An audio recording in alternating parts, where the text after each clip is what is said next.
Hello, I'm Ross Atkins with Outside Source. This is the extraordinary story of climate change. Vaccines, Europe, the Taliban, Ukraine. Symbolically, it's very important. Let's take this stage by stage. Here's the BBC's Stephen McDonald in Beijing. The West has stepped up sanctions against Russia. Let's look at some of the international reaction. Tell us what you've been hearing. But in practical terms, what does that mean? Next, we have to step back and let's just remind ourselves this is all part of the same story. Piece the story together with Ross Atkins. Outside Source, tonight at 7 on the BBC News Channel.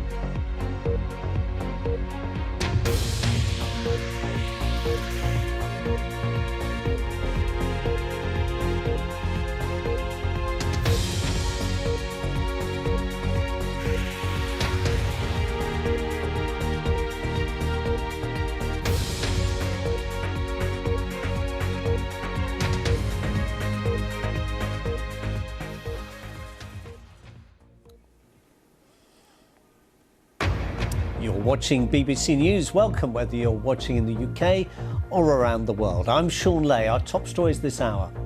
The US Congress is continuing to put the Chinese social media app TikTok in its sights, with the chief executive giving evidence before the US Congress on Thursday to ask can it be trusted not to spy for Beijing. All protected US data will be under the protection of US law.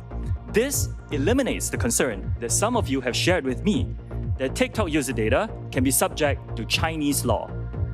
We'll have the latest from that hearing, and we'll be hearing the arguments for and against the hugely popular social media app. Also this hour, clashes across plans to reform Israel's judiciary and its relationship with the Knesset. The politicians continue into a 12th week. Protesters say this will give government too much power.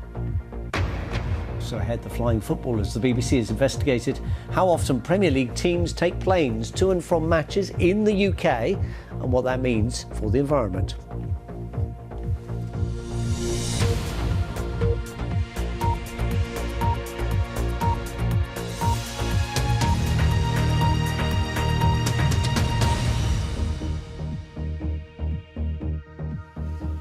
Hello, if you just joined us, welcome to BBC News. We begin in the United States, where the head of social media app TikTok, its chief executive, has been giving evidence to Congress over security concerns. Shaun Ley is likely to is facing a barrage of questions on its relationship with the Chinese state. He stresses it's a Singapore-based company, not owned or controlled by China. But it's being asked what data it collects and what it does.